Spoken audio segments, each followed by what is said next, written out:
Good afternoon, everybody. I'm Debra Webb. I'm the CEO of the Key Clubhouse of South Florida, and I'm very happy to be with two of our board members, Peggy Gonzalez, who's also a parent of a son who has a mental illness, and Lalita Airan, who also had a daughter with a mental illness.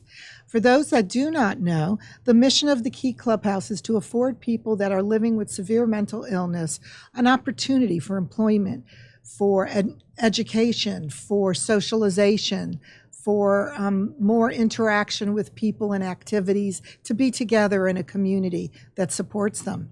We're very excited to be here today to present during May being Mental Health Month. And I'd like to start with Lalita, who's been a board member for quite some time at the Key Clubhouse, probably close to 10 years maybe, or even longer, and who also serves as our treasurer. And I'd like to hear from Lalita why she joined the board of the Key Clubhouse of South Florida. I joined because I had a daughter who was very smart. She was at Georgetown when she developed eating disorder, which triggered mental illness. And I had gone to every kind of rehabilitation and doctor's office and treatment places. Couldn't find anything good. Every place was just like a Band-Aid treatment. And I decided to do something on my own. I bought a property and I was trying to go ahead and start it. In the meantime, somebody said, join Amy and Carla. They are starting a Key Clubhouse. And why don't you do it together rather than doing it on your own? And since then, I have been working with Key Clubhouse. We looked for space to open the first one, and I have been just very thankful that we got together and were able to open it. We wanted to make a difference, and we wanted to care for the people and not just worry about the money. And so that's why the program is free. Mm-hmm. And we wanted to concentrate on continuum of care. So once the hospital sends them home, once the rehabilitation place sends them home, there is a place they can go and continue that improvement in their mental health. That's why I joined. Very good, thank you. When we say mental illness, Peggy, what kind of illnesses are these things called mental illnesses? Sometimes there's a confusion on what these illnesses are. Can you give us a couple of examples?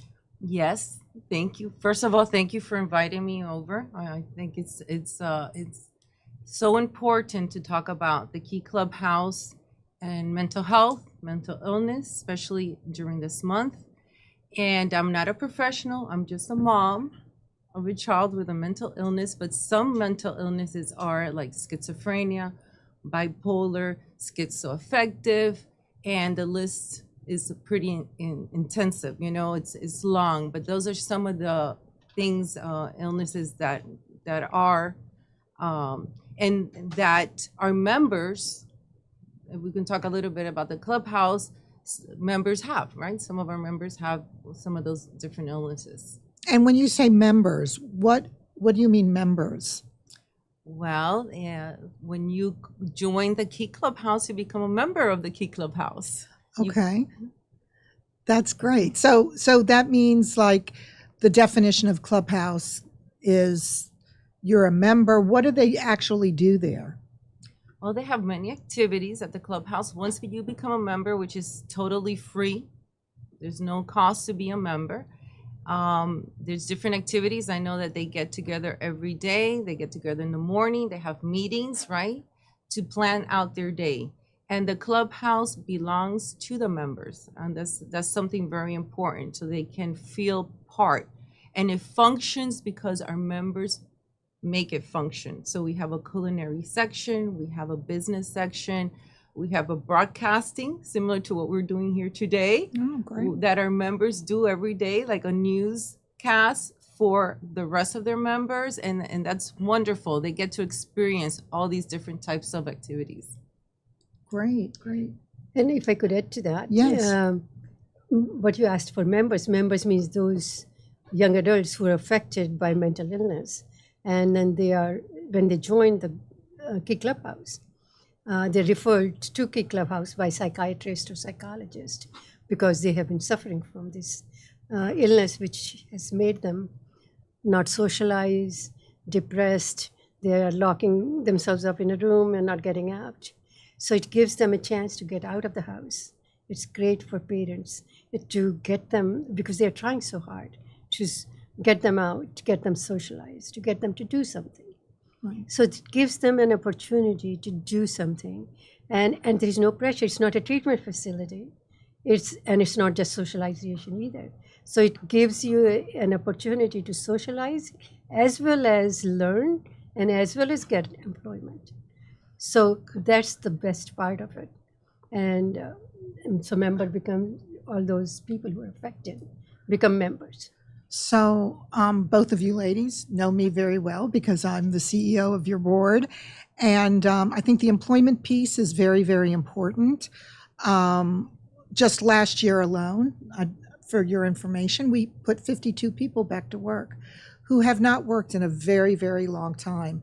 And this has made them thrive and do better and feel independent and that they have a purpose again.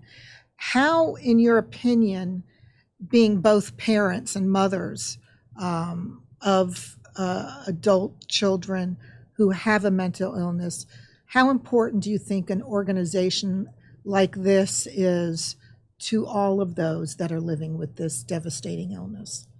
I think it's extremely important. There's no other program like this because it's not somewhere where, I'm going to go just to spend the time. No. They have a purpose, right? Every time they go to the clubhouse, they have what is called a work order day. So they have a purpose of going, of learning different skills, and those skills can take them to a job or maybe take them back to school. So it's a place of growth. It's a place where there's no stigma involved. It's a place where each person can feel free to be themselves, which is so important, and that they're going to be able to develop and thrive in the areas that they want to. So we have the culinary, like I said before, in these other areas. And this daily involvement, right, this growth is going to lead them either to an employment if that's what they wish, or maybe back to school. And it's something of purpose every day, which we all need, is to have a daily purpose. So like you said, the 52 people who have been employed, they have become now productive members of the community. Right. And that means that much less burden on the community as well as on the parents. Now parents, not just because they're working, but also because they are now seeing some improvement, and it keeps them away from other problems like drugs, and even suicide rate goes down because now they feel some value to their own life. They feel they are worth it, and that's the best thing we could do. Absolutely. And building confidence for exactly. those that have been marginalized, if you will. Let's talk a little bit about these social activities that I think Lalita mentioned and Peggy mentioned. Give us an example, give everyone, our watchers, our viewers, an example of what are these social activities that the Clubhouse is doing for its members? Well, I know that it's very important during the holidays that we have activities. So for Thanksgiving, we have an actual Thanksgiving lunch with all our members. Our board members also come. Everyone is invited. For Christmas, we also have activities. I know Cinco de Mayo, they had an activity. I think it's every holiday you have. Every holiday, that's correct. So that's so important, especially during Thanksgiving and the Christmas, New Year's holiday. So many people get depressed, or they feel alone, or maybe I don't have a family to celebrate with. And there we open the doors and we celebrate. They celebrate with their family, with the other members, with the board members. And I think that's fantastic. It really creates unity within them, right? That's so important, and a place to go and share in those key holidays that anyone can maybe feel a little bit down. And it gives them a good time because I having a daughter, I know I lost her, but saw her during holidays. She was always on defensive and intimidated by other family members. Whenever we had big family gatherings, she would feel intimidated because everybody would ask, "What are you doing, Catherine? What is happening?"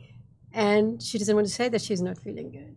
And she felt, but when she goes, I know she didn't get to go to Key Clubhouse as much, but I see with the other Key Clubhouse members Yes. that nobody's asking them that question. They're not there on defensive, and they're able to enjoy.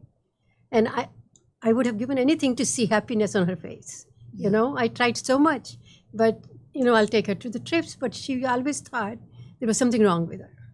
Yeah. But when she's with her peers, when she was in rehabilitation places, she felt okay. She felt, oh, I have other people who are like me. So I think that's very important. I think that's very important, and you make a good point, Lalita, that clubhouses work we have 330 around the world in all countries, but they work because they're a community of like-minded people, and nobody is discriminating or judging or afraid of them, because a lot of people don't understand mental illness. They hear things in the media that something bad has happened, and it was a person with a mental illness. But in fact, people with a mental illness are typically the ones that are victims and not the ones that are perpetrators. What is your opinion about when you hear things in the media about now it's a person who has a mental illness that has done something horrible? I know it's a tough question. It is, and it's hard because it makes you feel so hurt inside, right? Because a lot of times we speak without the knowledge, without the backgrounds, right? And unfortunately, a lot of people in the media do not really have the knowledge of speaking of, about mental health.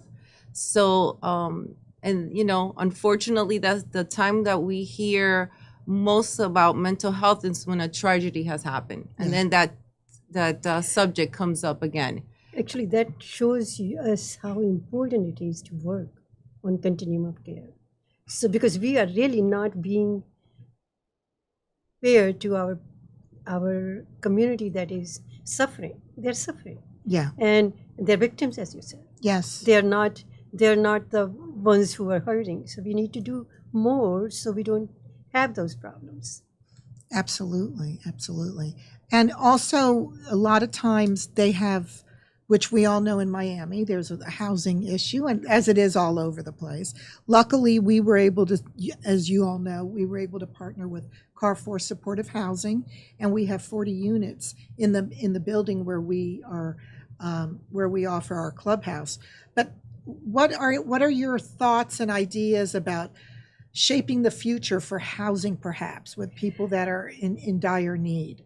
So when I had started and I had bought a property, I had started with the housing first model. And I continued that along with Key Clubhouse. And I found that once you provide housing, you're giving them self-worth. They're on their own, they are independent. And that is like 50% treatment. Mm-hmm. And for that reason, we at Clubhouse worked, as you just said, and got those 40 units for our members, because nobody rents them anything, because they have either arrest on their record, because they were trespassing, or they got into argument with somebody. They don't get places rented to them. So they end up being with the family or at a friend's couch or outside in the homeless on the streets. Mm-hmm. So it's important to provide housing. That's 50% treatment for them. So we worked for that. But at this time, as you know, we have a waiting list because we have only 40 apartments. Now we have a waiting list, correct. And there are so many people. So I would actually throw a challenge to everybody to join us in providing more housing. Any landlord who is listening, rent it to us and we'll rent it to our people. And as long as you have,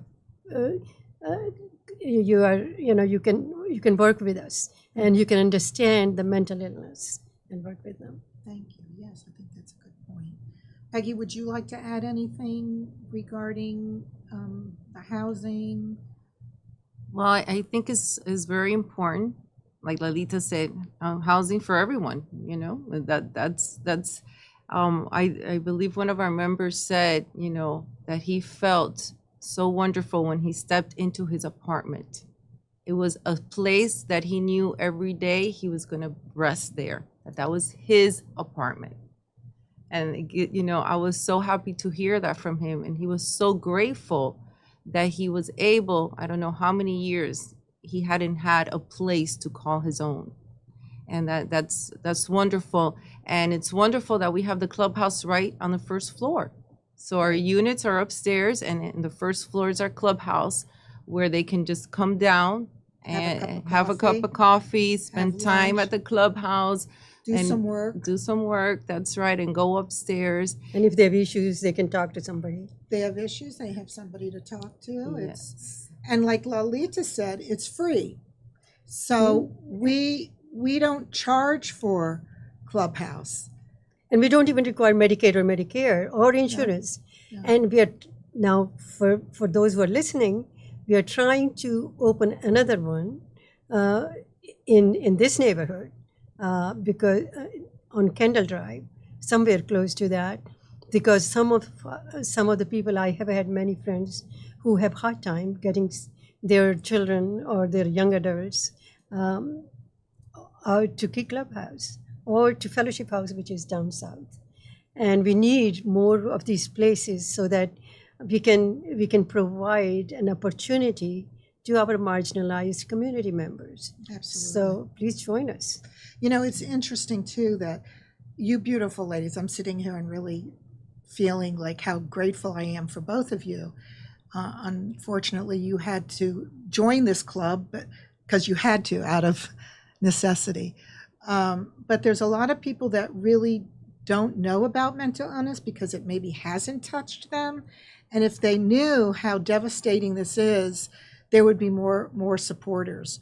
But it's very interesting that unless you're touched with it, it's something that people really want to kind of stay away from. What do you think that is?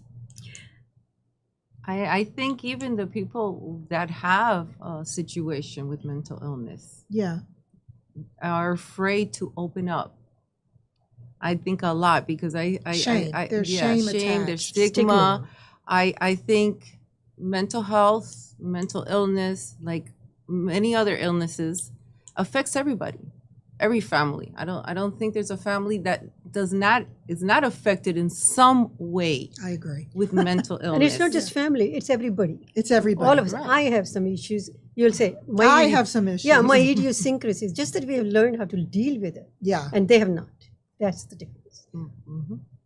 Well, I just want to say, go ahead, Lalita. I just want to tell you more. I want to say some of the signs that you will see. We had a mental health brainstorming in Orlando by Blue Cross Blue Shield. And we came up with this, everybody came up with this thing. If I knew what I know now, I would have done differently. Everybody said that. Those who were parents there. And that's so true. I don't know what you think, Peggy. I wish I knew. You wish you had illness more was. education about it. I had never seen severe illness. So when my daughter, who was the brightest of my three daughters, was at Georgetown, going to United Nations, debating in United Nations, and getting all Silver Knight awardee. I mean, best of the best. And then we find that all of a sudden she starts acting strangely. And I feel like it is just a discipline problem. Mm-hmm. So those who are watching, just know that if your child is not behaving normal, consider, is there anything that's bothering them? Are there issues that you need to deal with? And sometimes in the beginning, if you did that, if I had handled it maybe differently in the beginning, maybe it would have been different. maybe a therapist could not. have done a better job in the beginning. First time I took her to therapist and psychiatrist who said she has to be on Prozac. I said, forget it. Not my daughter. She's so smart. She's doing all this. I'm not putting her on Prozac. Right. And probably it was a mistake. So maybe it's not Prozac, something else. But the point is, we need to deal with it as soon as we find out, as soon as we see it. Yes, and thank you for that. I also want to thank you both for being here, Lalita Airan, Peggy Gonzalez, board members of the Key Clubhouse.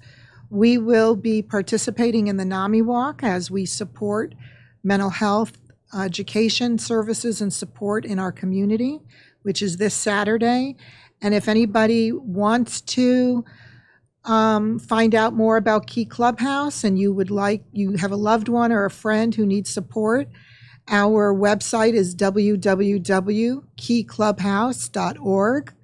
You could call us at 305-693-3508, set up a tour. We do free tours.